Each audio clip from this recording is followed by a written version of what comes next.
आदाब नाजरीन, आप सभी का इस्तकबाल है हैदराबादी सितारे प्रोग्राम में। दोस्तों, बाज़ काम जो दूसरों के लिए मुश्किल होते हैं वो आपके लिए आसान होंगे, और जो काम आपको मुश्किल नज़र आते हैं वो दूसरों के लिए बहुत ही सहल हो सकते हैं। मुश्किल और आसान का ये सारा खेल हमारी ज़ाती दिलचस्पियों का नतीजा है। जो काम से हमें दिलचस्पी होती है वो हमारे लिए आसान हो जाता है। ये अमली ज़िंदगी के लिए पेशे का इंतखाब करते वक्त दिलचस्पी का अंसर नहायत अहम है, क्योंकि इंसान को वही काम बतौर पेशा अपनाना चाहिए जो उसे दिलचस्प नज़र आए। याद रखिए, ज़िंदगी में कुछ करना है तो एक से चार कामों को नज़रअंदाज न करें, बल्कि इस अज़्म और हौसले को लेकर बदस्तूर जद्दोजहद जारी रखें। यकीनन कामयाबी आपको ज़रूर हासिल होगी। ऐसे ही आज के हमारे मेहमान गुलकार अमजद खान हैं।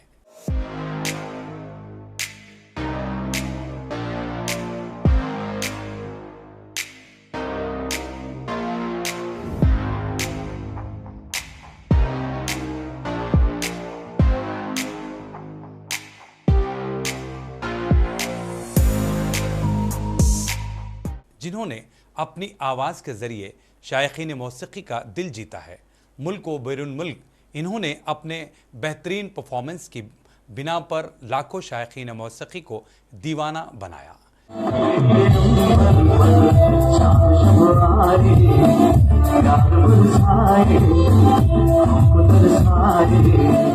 नए गीतों के साथ साथ पुराने नगमों और सूफी गीतों को अपनी दिलकश आवाज़ में गाकर एक समा बांध देते हैं।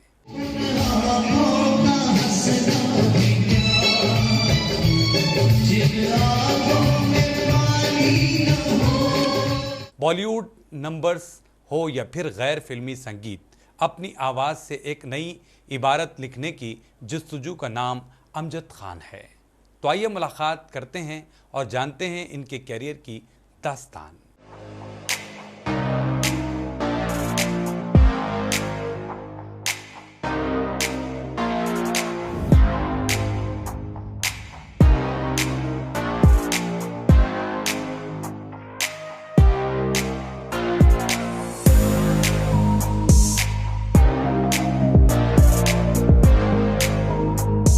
आपका बहुत बहुत इस्तकबाल किया जाता है हमारे इस प्रोग्राम में। बड़ी खुशी हो रही है अमजद खान साहब, आज आप हमारे बीच तशरीफ़ लाए और अपना कीमती वक्त आप दे पा रहे हैं। जी बहुत बहुत शुक्रिया, और सभी देखने वालों को और नाज़रीन को अमजद खान का आदाब।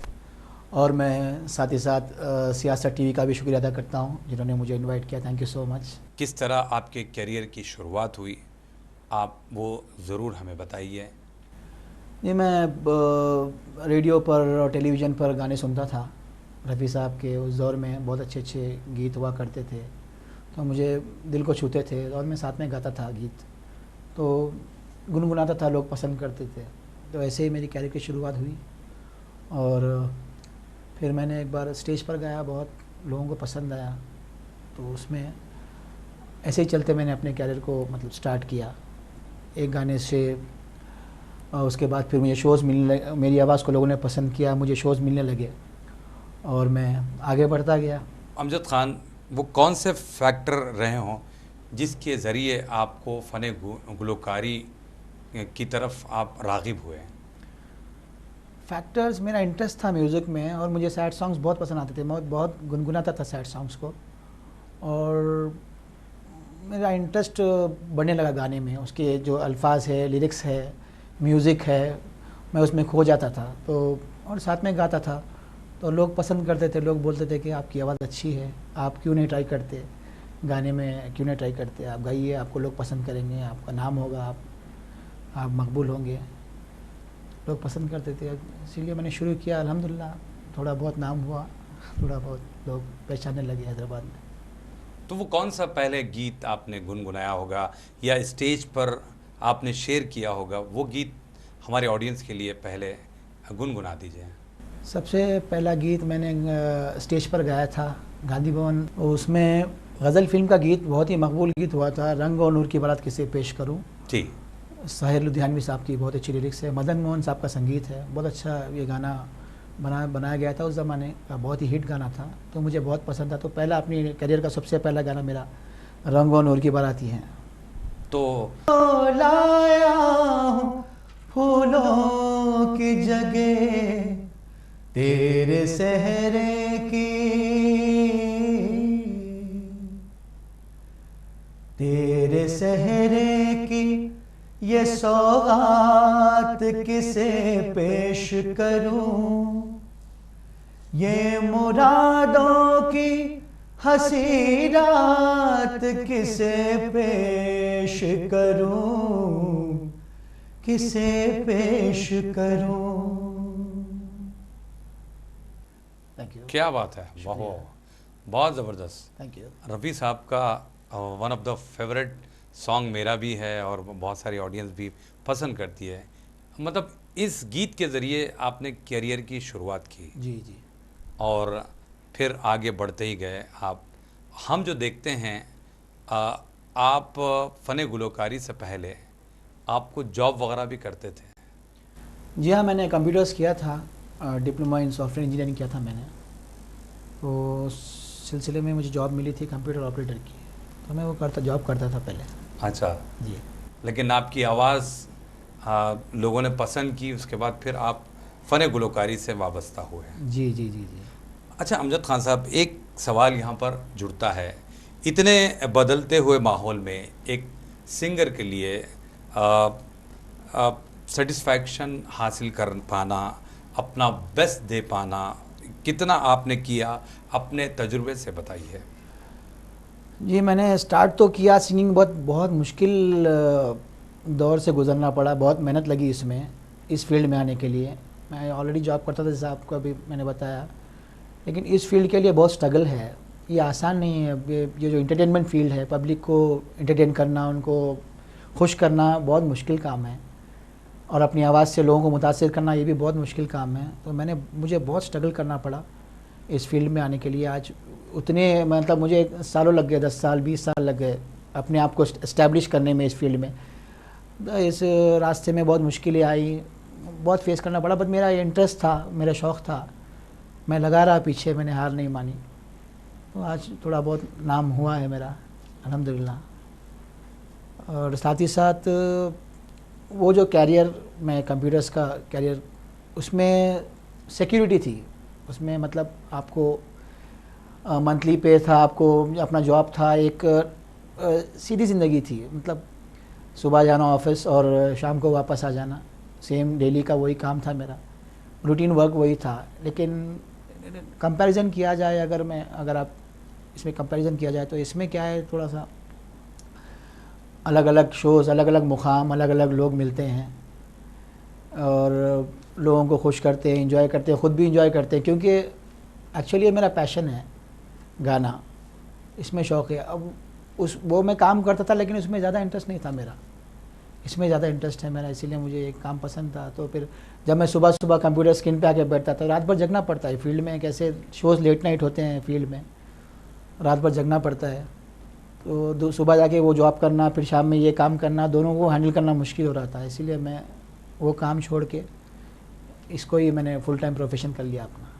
अच्छा, लेकिन अमजद खान साहब, हमको ये बताइए कि इंसान अपने जिन पेशे से आ जाता है, किसी का सहयोग से, तैयारी से आप आ जाते हैं इस काम को करते हुए, कौन से ऐसे काम हैं जो आपको लगता है कि छूट गए हैं? हाँ, शायद मैं कंप्यूटर फील्ड में था, वहाँ से शायद मुझे प्रमोशन मिलता और कुछ मुझे ऑपरेटर से मुझे प्रोग्रामर बनता, प्रोग्रामर से मैं अपनी ख़ुद की कंपनी खोलता, और उसमें भी जिस तरह इसमें स्ट्रगल का पीरियड था, उसमें भी स्ट्रगल का पीरियड होता मेरा, और मैं वहाँ से उस हिसाब से तरक्की करता। उसमें सिक्योरिटी होती, बट इसमें सिक्योरिटी नहीं है, ये एक थोड़ा सा कंसर्न की बात है आर्टिस्टों के लिए।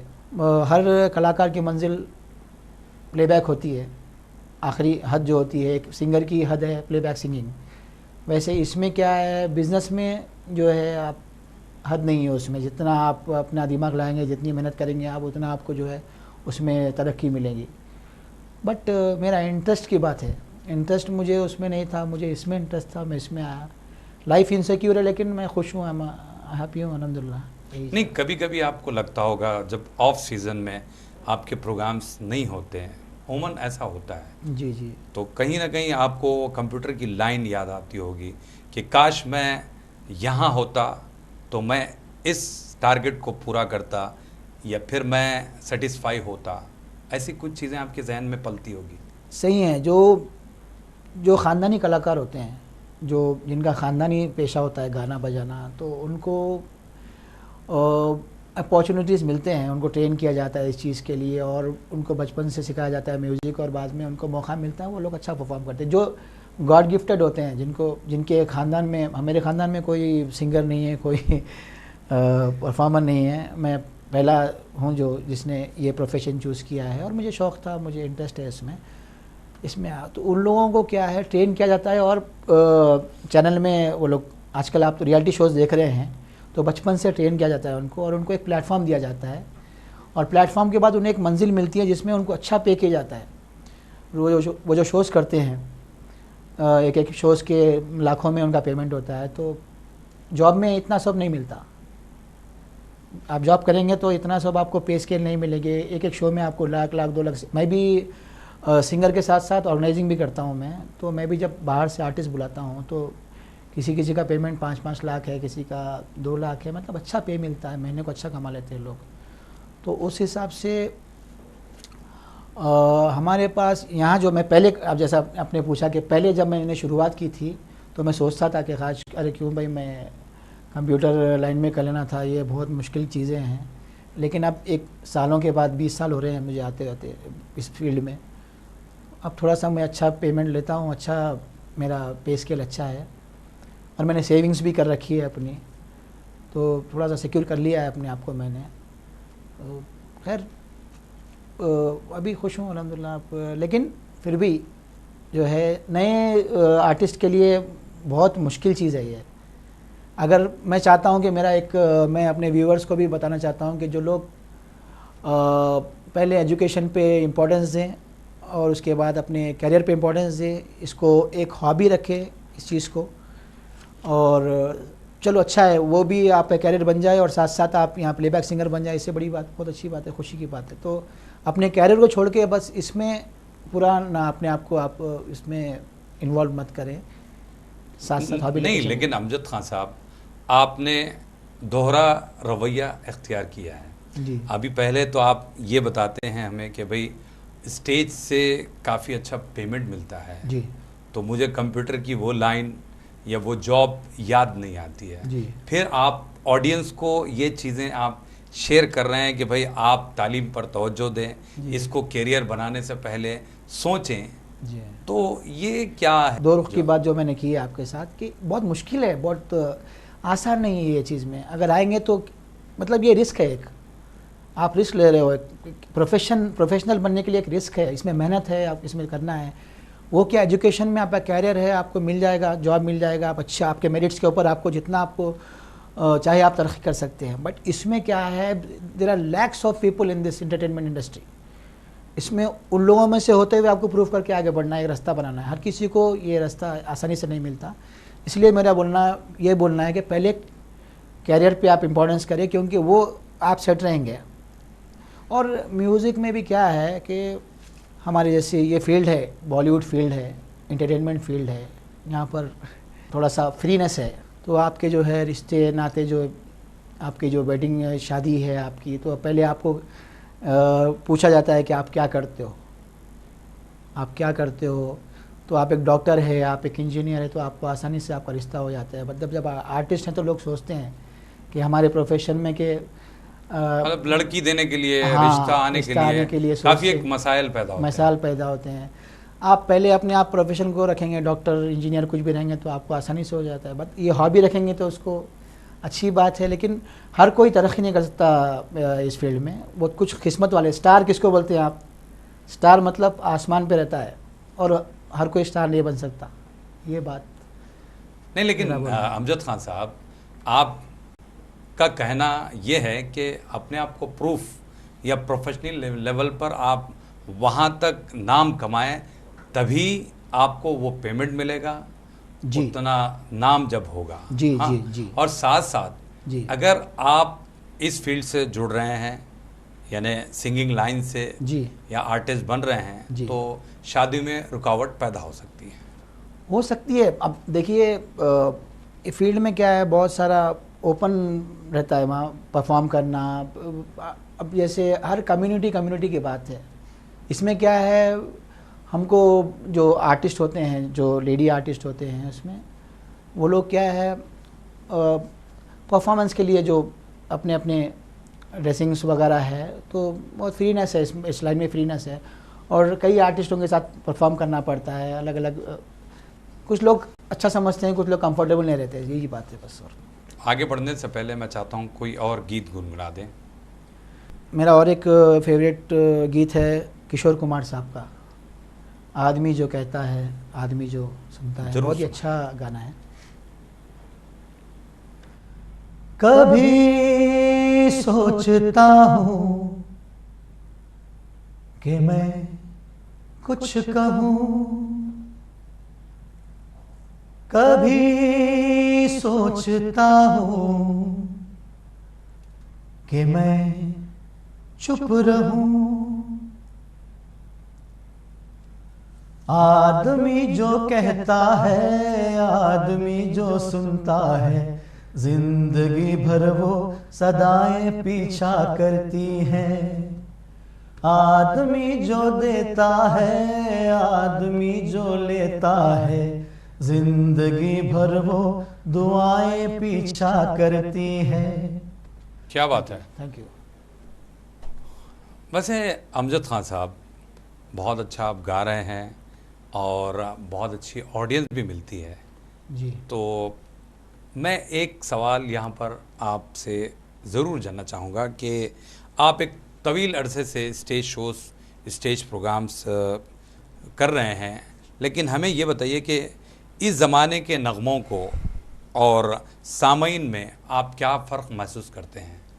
पहले के ज़माने में क्लासिकल सिंगिंग होती थी, मतलब हिंदुस्तानी संगीत का इस्तेमाल किया था पहले ज़माने में, और बहुत टाइम लेकर एक एक गाना बनता था पहले ज़माने में, मतलब महीनों लग जाते थे एक एक गाना। और आज वो गाने आज भी चल रहे हैं, क्योंकि इतना मेहनत होती थी गानों के ऊपर। और आज के ज़माने में वेस्टर्न कल्चर का ज़्यादा इस्तेमाल हो गया है गीतों में। हिंदुस्तानी और वेस्टर्न मिक्स गाने हो रहे हैं, जो बीट पर ज़्यादा ध्यान दे रहा है। नाच रहे हैं लोग, मतलब सुनने वाले। पहले पहले के लिरिक्स बहुत अच्छे होते थे, और आज के दौर में जो जैसा कल्चर है उस हिसाब से गाने बन रहे हैं।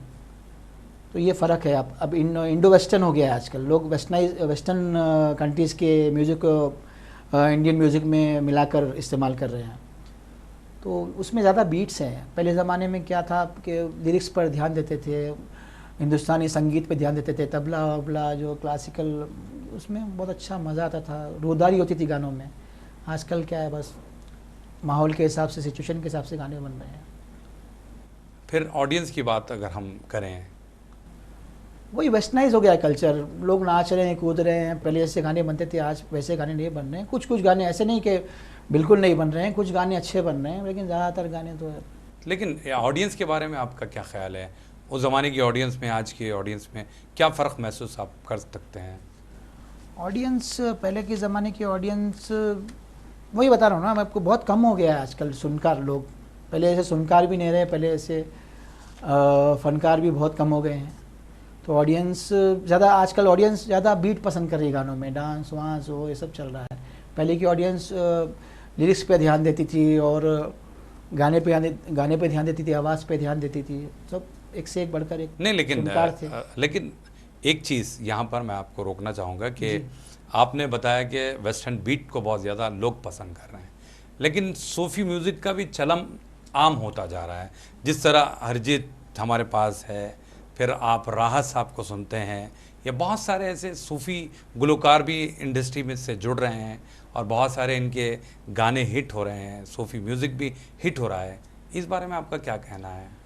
जी, आपने बिल्कुल सही फरमाया। ऑडियंस तरह तरह की है, किसी को सूफ़ी पसंद है, किसी को वेस्टर्न पसंद है, किसी को क्लासिकल पसंद है। तो जिसको जैसा चाहिए हम उनको वैसा ही पेश कर देते हैं उनके लिए। म्यूज़िक तो सब म्यूज़िक ही है वो, लेकिन उसके अलग अलग अंदाज हैं, सूफ़ी है, क्लासिकल है, वेस्टर्न है। तो म्यूज़िक तो म्यूज़िक है। अब जिसको जैसी ऑडियंस को जो पसंद है हम उस हिसाब से उनके सामने पेश करते हैं, जो रिक्वायरमेंट होता जो है। रिक्वायरमेंट होता है उनके हिसाब से। सही बात है। वैसे आपने बहुत सारे सूफ़ी के भी शोज़ पेश किए हैं, जी। तो मैं चाहता हूँ कि एक सूफ़ी का कोई कलाम हमारे ऑडियंस के लिए ज़रूर, जो आपको पसंद है। रीत की लत मोहे ऐसी लागी, हो गई मैं मतवारी, बलि बलि जाऊं अपने पिया को, है मैं जाऊं बारी बारी, मोहे सुध बुध नाय रही तन मन की, ये तो जाने दुनिया सारी, बेबस और लाचार फिरूं मैं, हारी मैं दिल हारी, हारी मैं दिल हारी, तेरे नाम से जी लूं, तेरे नाम से मर जाऊं, तेरे नाम से जी लूं, तेरे नाम से मर जाऊं, तेरी जान के सदक़े में कुछ ऐसा कर जाऊं, तूने क्या कर डाला, मर गई मैं, मिट गई मैं, हो जी हाँ जी हो गई मैं, तेरी दीवानी दीवानी, तेरी दीवानी दीवानी। बहुत ज़बरदस्त, क्या बात है। शुक्रिया। अमजद खान साहब, बहुत सारी हम आपसे गुफ्तगू भी करेंगे, बहुत सारे गीत भी सुनेंगे जी। तो नाजरीन आप कहीं जाइएगा नहीं, मिलते हैं एक मुख्तसर से वक्फे के बाद।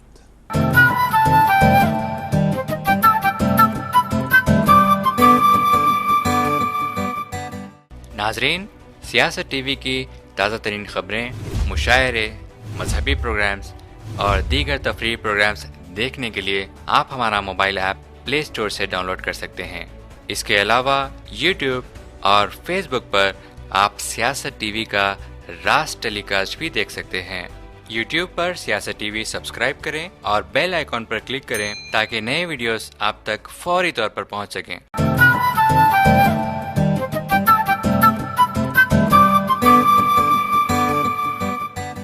वक्फे के बाद आप सभी का हम खैर मकदम करते हैं हैदराबादी सितारे प्रोग्राम में। हम बात कर रहे हैं हैदराबाद के international famous singer Amjad Khan साहब से।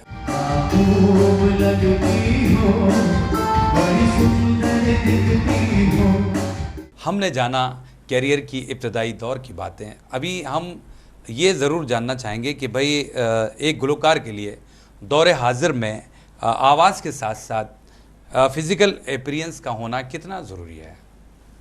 हाँ, ये बहुत अच्छा सवाल किया आपने, क्योंकि जब आप महफिल में खड़े होते हो तो ये सब देखा जाता है, आपका अपीयरेंस, आपके अखलाक, आपकी बातचीत और साथ साथ आपका गाना।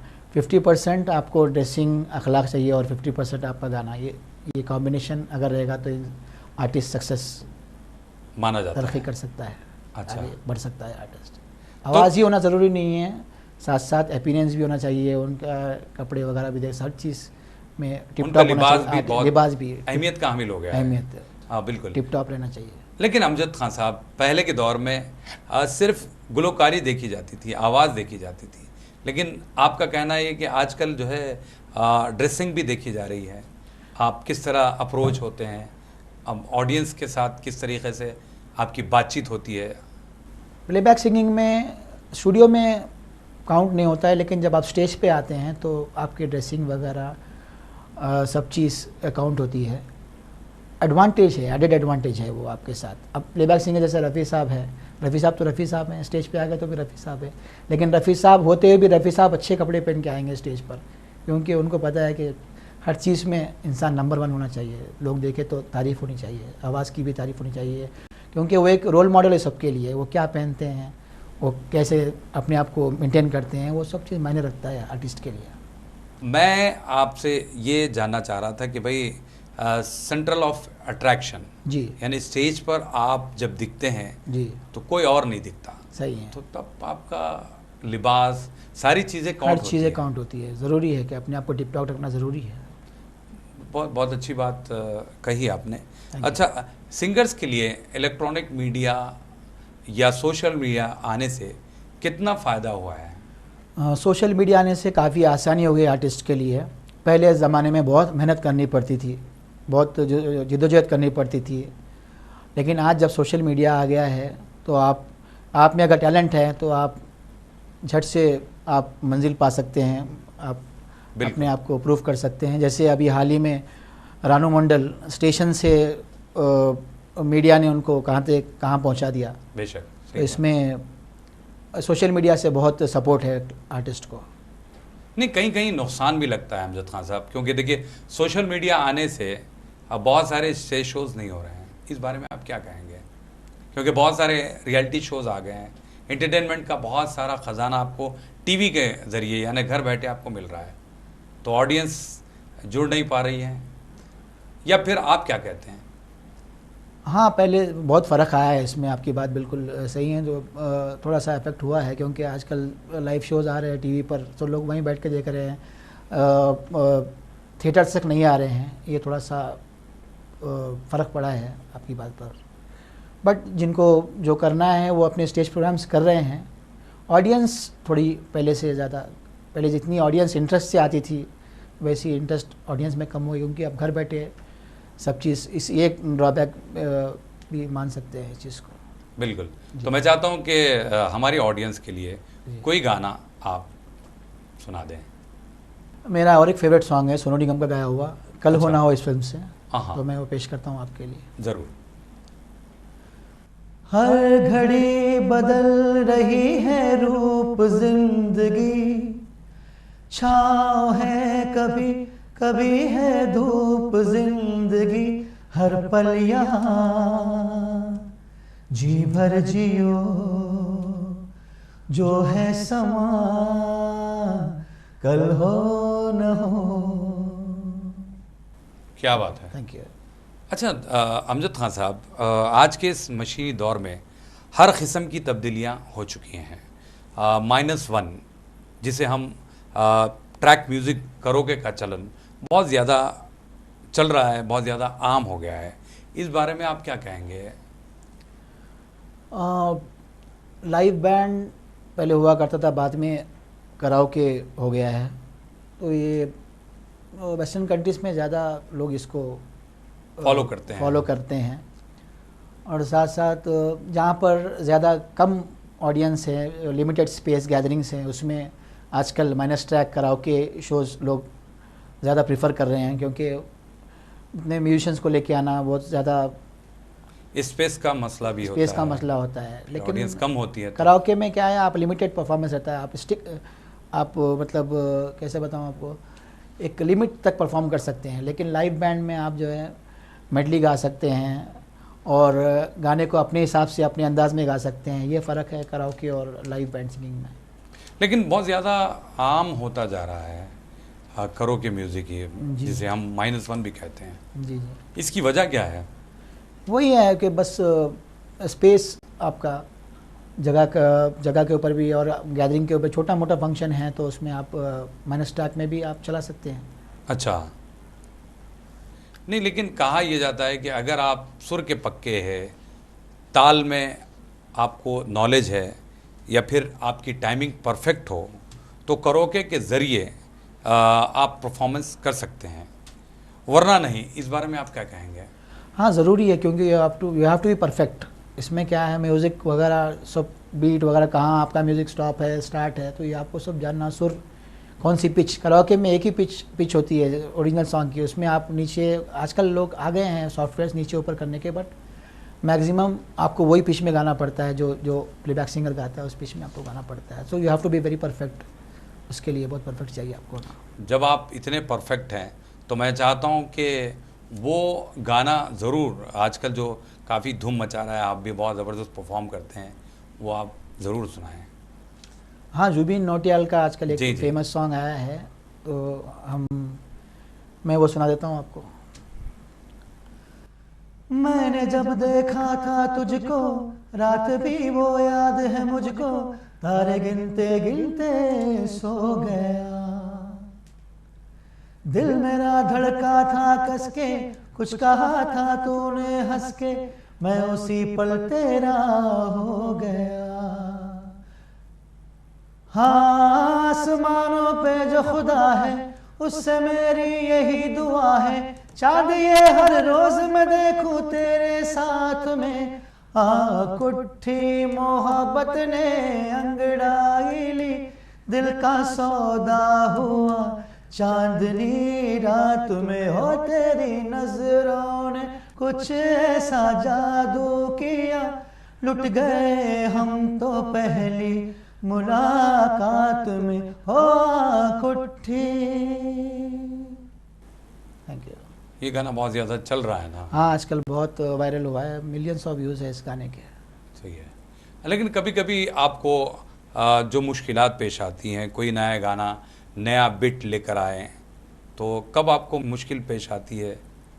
सडनली अगर आपको कोई फरमाइश करता है स्टेज पर, जी, तो तब आप क्या करते हैं? कोई गाना अगर आप प्रिपेयर नहीं हो, एक सिंगर के लिए तो बहुत बड़ा चैलेंज होता है ना। जी। अब गाने तो बहुत सारे हैं, हर गाना याद होना तो ज़रूरी नहीं है, और हम उनसे माजरत चाह लेते हैं कि भाई इंशाल्लाह नेक्स्ट उसमें आप किसी और शो में सुन लीजिए। किसी और में सुन लीजिएगा, उसका प्रिपेयर करके सुनाते हैं उनको, फिर याद करके।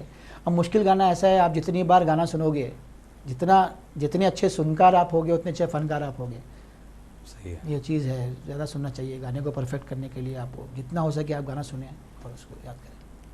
चलिए अमजद खान साहब, आपने इतना वक्त, कीमती वक्त दिया। चलते चलते आखिर में जो नौजवान इस फील्ड को अपना कैरियर बनाना चाहता है, उसको आप क्या टिप्स देंगे इस शो के ज़रिए? फर्स्ट तो इस चीज़ में पैशन होना चाहिए, दूसरा डेडिकेशन होना चाहिए, और आप पंक्चुअल होना चाहिए। ये 3 चीज़ें आप अगर अपने कैरियर में रख के चलोगे तो आप बहुत तरक्की करोगे। मेहनत तो ज़रूरी है, मेहनत से बढ़ सबसे पहले तो मेहनत है, बाद में ये सब चीज़ें आप ज़रूरी है कलाकार में तरक्की करने के लिए।